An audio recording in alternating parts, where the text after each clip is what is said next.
क्योंकि बहू झूठ नहीं बोलती। सुधा और राकेश के 3 बेटे थे। शादी के बाद तीनों माँ बाप से दूर रहते और सिर्फ त्योहारों में आते। माँ जी, पिताजी, अगली बार आप लोग हमारे घर आइएगा। अरे नहीं बहू, सब यही आ जाते हैं तो घर खिला खिला लगता है। हाँ बहू, तू हमेशा बुलाती है तो जरूर आएंगे तेरे पास भी। हाँ हाँ, दीदी का घर बड़ा जो है, सब कुछ आपने शादी के बाद दीदी को ही तो दे दिया था। हमें भी दिया होता तो हम भी बड़ा घर लेते। क्यों सुनील? अरे नहीं नहीं, पापा ने सबको एक बराबर ही दिया है। छोटी बहू, क्या चाहिए तुम्हें, बोलो।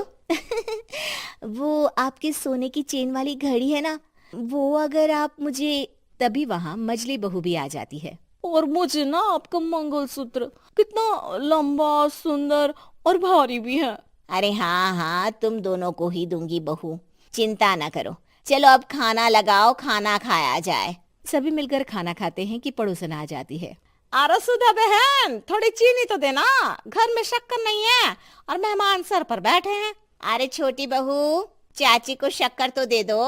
अरे मजली दीदी, आप दे दीजिए ना, मैं यहाँ कम आती हूँ तो मुझे पता ही नहीं है कि सासू माँ सारी चीजें कहाँ रखती है। और तुम, मैं कौन सा यहाँ रोज शक्कर फाँकने के लिए आती हूँ, मुझे भी नहीं है पता। तभी बड़ी बहू हाथ में चीनी की कटोरी लेकर आती है। चाची, शक्कर आप लोगों का बड़ा सहारा है माँ जी और पिताजी को, वरना हम लोग तो यहाँ रहते ही नहीं। आप जैसे पड़ोसी हैं तो हम निश्चिंत है। और जीती रहे बहू, अब तो ये घर पड़ोस कम परिवार ज्यादा लगता है। सुधा अपनी बड़ी बहू को देखकर बहुत खुश रहा करती थी। वो उससे अक्सर घंटों बात भी किया करती, लेकिन दोनों दूसरी बहुओं का भी वो समझती थी कि शायद छोटी है, वक्त आने पर संभल जाएंगी। समय आ जाता है जब सभी को वापस जाना होता है।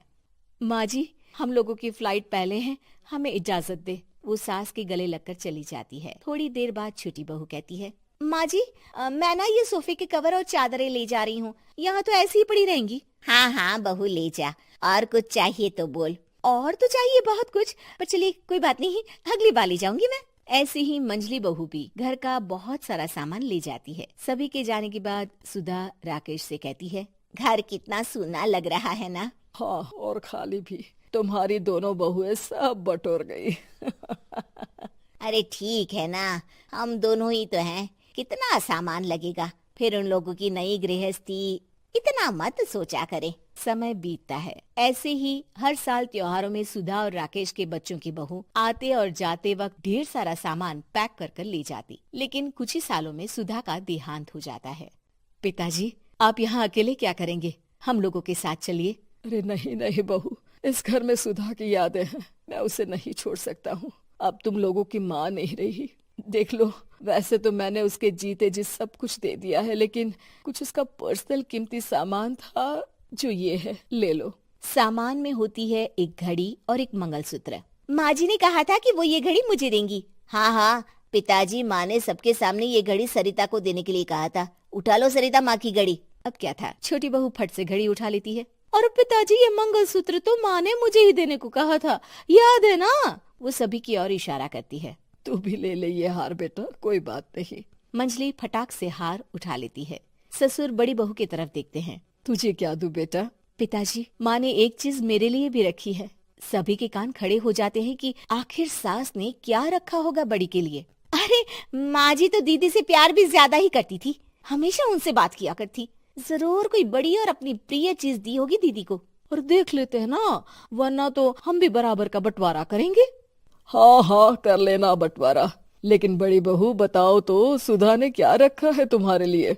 अभी तो हम लोग यही हैं पापा जी, जब जाने लगेंगे तो बता दूंगी। बड़ी बहू के मुंह से ये बात सुनकर बाकी दो बहुएं सोचने लगती हैं कि आखिर क्या है जो दीदी को सासू माँ देकर गई हैं। दीदी, ऐसा तो नहीं ना कि पूरे घर का आधा हिस्सा माँ बड़ी भाभी को देकर गई हो? तभी वहाँ ससुर आ जाते हैं। नहीं नहीं, ऐसा कुछ नहीं है। मकान तो तुम तीनों का बराबर से है। देखो, बड़ी बहू से तुम्हारी सास ज्यादा जुड़ी थी, न जाने क्यों घंटों बात किया करती थी। पता नहीं क्या देकर गई है उसे। और ससुर जी, आपको क्या पता, चालाकी से पूरे घर के पेपर में साइन करवा लिए हो, या फिर कोई छुपा गहना। आखिर मकान पूरा तो आपने सासू माँ के नाम ही कर रखा था ना। अब घर में ये सस्पेंस बन जाता है कि आखिर बड़ी बहू क्या लेकर जाएगी। फिर वो दिन भी आ जाता है जब बड़ी बहू के जाने का समय हो जाता है। बेटा, परसों तुम चली जाओगी, बताया नहीं, माँ ने तुम्हें क्या दिया? घड़ी और हार जो बेशकीमती था और तुम्हारी सास को सबसे ज्यादा प्रिय था, उसका तो बंटवारा भी हो चुका है। अब तुम्हारी बारी। हाँ पिताजी, आज मैं ये बात बताने ही वाली थी। माँ ने मुझे उससे भी बेशकीमती चीज दी है और वो है आप। आपसे अधिक प्रिय उन्हें कुछ नहीं था। माँ चाहती थी कि आप मेरे साथ रहें। चलिए पिताजी। बेटा, मेरे पास तो कोई पेंशन भी नहीं है और ना ही कोई प्रॉपर्टी। लेकिन आपके पास संस्कार है पिताजी, जो मेरे बच्चे आपसे लेंगे, तो आपको ले जाने पर स्वार्थ ही है मेरा। चलिए ना पापा। सभी के सामने पिताजी बड़ी बहू और बेटे के साथ उनके घर चले जाते हैं।